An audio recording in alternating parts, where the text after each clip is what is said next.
things like this, like provisions have to be made. You have to, people speak about the hudud and stuff like this. You couldn't have, it's a similar type of reasoning, you couldn't have in a society like this or anything like, hudud implemented, for the Sharia said and stuff like that, because a society is not suitable for that. It's not congruent to these type of things. The society, provisions have to be made, systems have to be put in place, people have to have choices, they have to have, and that in an ideal way, yes, but that is still categorically wrong. It doesn't justify, not for a second does it justify these actions in saying people can go out and do things like steal, take drugs or give drugs and stuff like this. But what we're trying to say is that the zakat should still be given.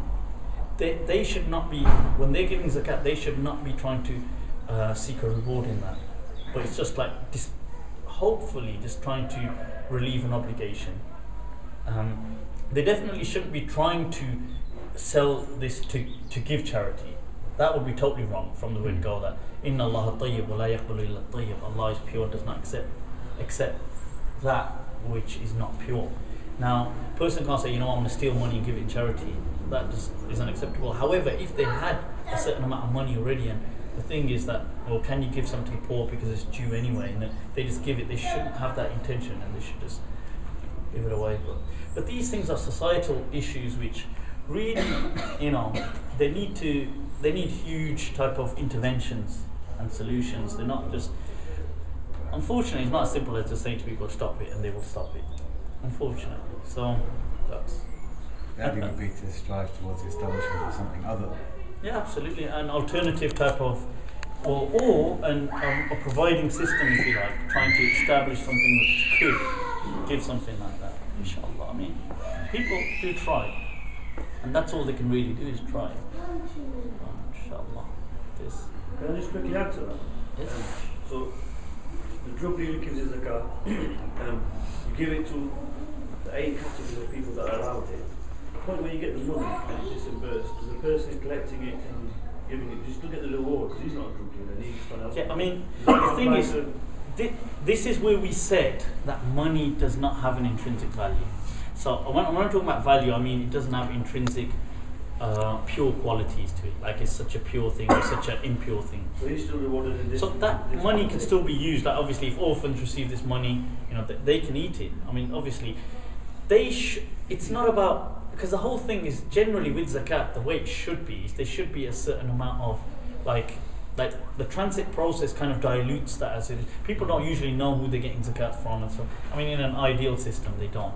But I suppose if this person's going and giving money, usually they say when you give zakat or you give sadaqah, you shouldn't even really be telling the person this is sadaqah and zakat, because it kind of breaks their heart in a way that they feel like, oh, I'm a charity case and this person's kind of coming to me giving me charity. And really it should be done in such a way, the etiquette, that the person shouldn't really feel in any way low or denigrated. So that's, I don't. The collector still gets rewarded then? Yeah, I mean the collector, if a collector is collecting zakat, amil zakat, the person, he's still just doing his. Obviously, you see, when a person comes to get, like if somebody came to me and said, okay, can I have the money for zakat? It's not his duty to ask me, where do I get my money from? Do you see what I mean? And he shouldn't really be asking people, like trying to probe into their private lives. Obviously, that is, whether what they're doing is right or wrong, still stands as right or wrong and between them and God. But another person shouldn't just be intruding, like I shouldn't come to you and say, where'd you get your money from, and this and that. It's none of my business really. Even if I've come to collect zakat, I'll just ask you, do you have zakat to give? Okay, thank you, shukran, jazakallah, go off. I shouldn't be like, where do you get this from, and so on and so on. Trying to intrude in that sense. Yeah. So what if you know, say for instance, you get zakat from a banker, and he's having riba. So what if you know? Do you accept that zakat? You see, this is where you get.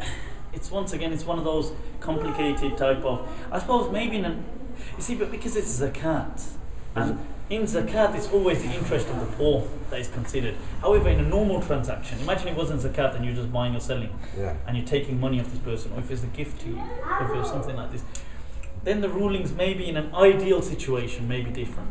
However, sometimes, like I said, in our societies it's difficult. If you start getting very puritanical, you'll realise there's very little you can actually take, in a way. So sometimes you have to accept a bit of that leniency and just go on with it. It doesn't justify it. Where does the barakah come from then? Because zakat is a cleansing.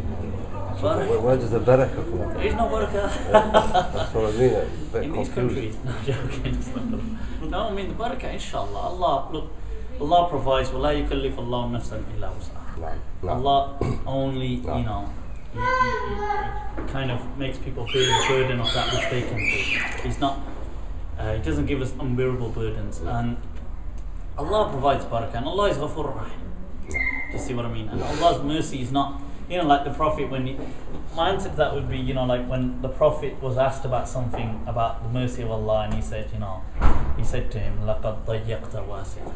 You know, that there's something which is so wide, but you made it so narrow.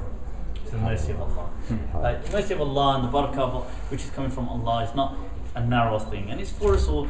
If we were to try and be very idealistic, we may think that, oh, we won't get barakah, we won't get this, but Allah's Sharia, He is for everybody, for all times.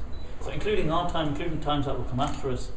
So including those people who live in, you know, very difficult situations in this type of sense. But Allah is still merciful to them, whether they're Muslim, non-Muslim. So, Sheikh, are we? Bismillah. Okay. Thank you so much.